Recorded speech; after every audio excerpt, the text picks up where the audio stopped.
introduction. Hi, I'm Tangi, Chandler, blogger, and creative designer of Flikr Essence. Today I'm going to be teaching you how to make an ice candle. Here's what an ice candle looks like.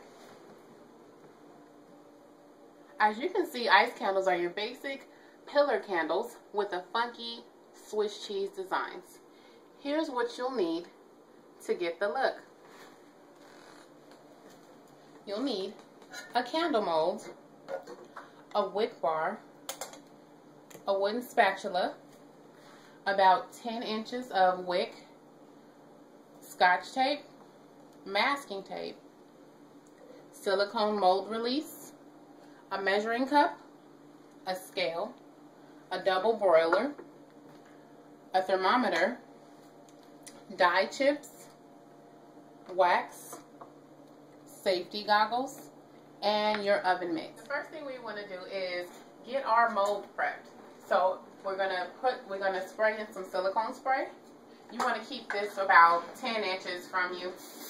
Make sure you get it nice and coated with this. Without the silicone spray, after you spray the silicone spray, we're gonna wick the wick in the hole. We're gonna put the wick through the hole like that. But it should be a little bit easier. Okay.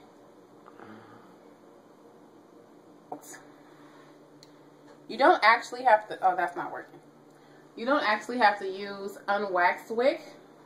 It's a preference of mine.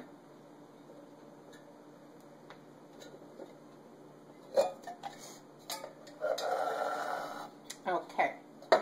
You're going to make sure to leave out about this much wick. What we're going to do now is tape it. We're going to be using our masking tape.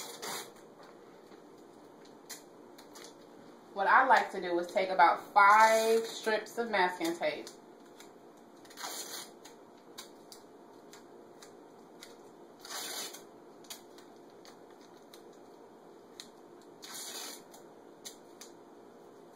Okay. So what we're going to do is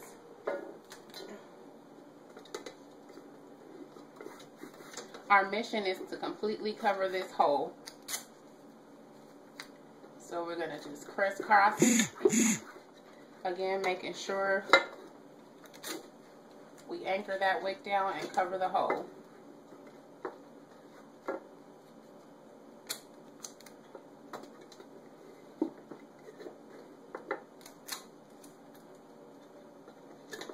Okay. Next, we're going to be using the scotch tape. The scotch tape is going to prevent leakage as well. Again, we're going to need about 2 or 3 strips of the actual scotch tape.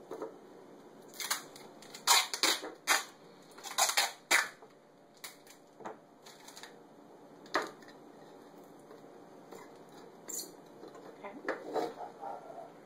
Now what we'll do is we're going to be using our wick bar. We're just going to string the wick through there. We're going to pull our wick kind of tight, and we're going to put it through this little groove there. I want to make sure it's really in there. Our mold is all prepared, ready. Next, what we're going to do is we're going to be using our wax. We like to use a scale because we're going to be making this. This is going to take about 1 pound of wax. So we want to make sure this is 1 pound. Usually when you get it in the blocks like this, it's already 1 pound, but I just like to make sure. 16 ounces equals 1 pound. So awesome. Go ahead and place our wax inside. We want to make a blue ice candle, so we're going to be using dye chips. Dye chips are better to use because it's a better way of measurement. So we're just going to toss that on in there. And if you like to use scent, you can go ahead and scent it. We're not going to be using scent today. So we're just going to go ahead and do the candle like this. So what you're going to need now is you're going to need your thermometer. I use a laser thermometer, but you can also use a regular candy thermometer. It works just the same, except for this infrared digital thermometer works like 100 times faster. So that's what we're going for today. also have our spatula. We're going to be using this to stir our wax. And also here are our safety goggles. When you're a pro like me, you really don't, I'm not going to use them. But if you're a beginner, definitely use goggles. Also, we're going to need our oven mitts because it's going to get hot. So, once we have our double boiler set up, we have our wax, we want to pour about 1 cup of water into our pot here for the double boiler. And I always make my candles on medium-high heat. It's very important that you don't cook it on high heat. Never leave your wax unattended. And never ever let the wax go over 220 degrees.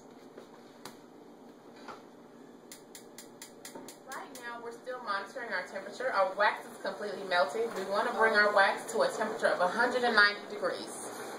Our pouring temperature is going to be 180 degrees. Why we want to keep monitoring the wax, the temperature, is because we don't want a flash point. A flash point is what occurs when the wax goes above 220 degrees. What happens is the wax changes from its liquid composition to a mist, and if it catches flame, it creates a big explosion, and we don't want that.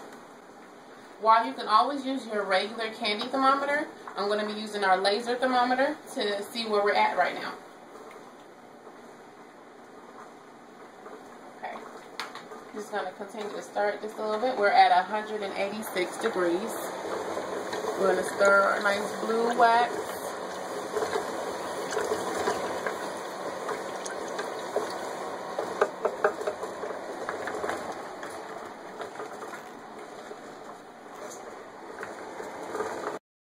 So we're going to fill our mold with ice. Right here you kind of see I have chunks of ice. But if you prefer crushed ice or cubed ice or however the design you're looking for, you can go ahead and use that as well. It's not a problem. So I'm going to completely fill my mold with ice. Trying to get my ice all over it. This is my favorite type of candle to make because it's kind of crafty, you know. It's not conventional.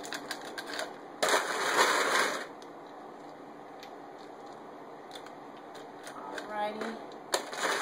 You get a couple smaller pieces in there.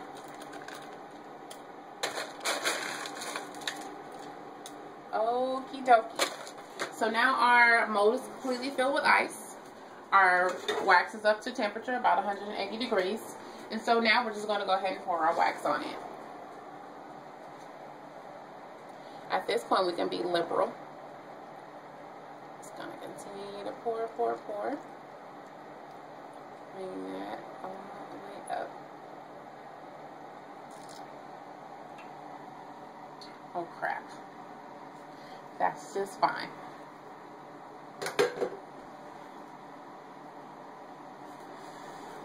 Okay, so now we're going to have this sit for about an hour, 2 hours. And now we're ready to take our candle outside the mold. First we're going to unravel this wick here.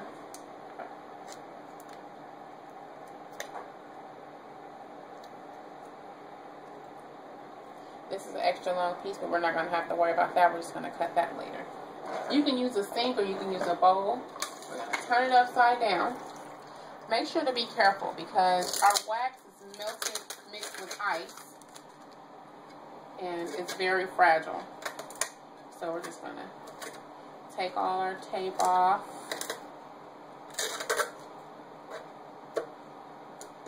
All the while we're keeping it upside down. Most of our ice has melted, but a lot of it still hasn't. So this candle isn't going to be ready to burn. So you're going to need at least another 24 hours in order to burn the candle. And so now,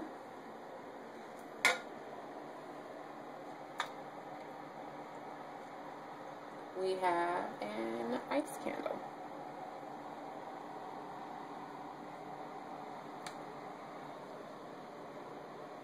So you see all our little dimensions and the little imprints that our wax made. course, still is kind of fragile. We're going to have pieces breaking off, but this is completely normal. So we're going to let this sit and dry for about another hour. Then we're going to come and we're going to cut our wick at the top, and we're also going to cut it at the bottom. Again, it's beautiful.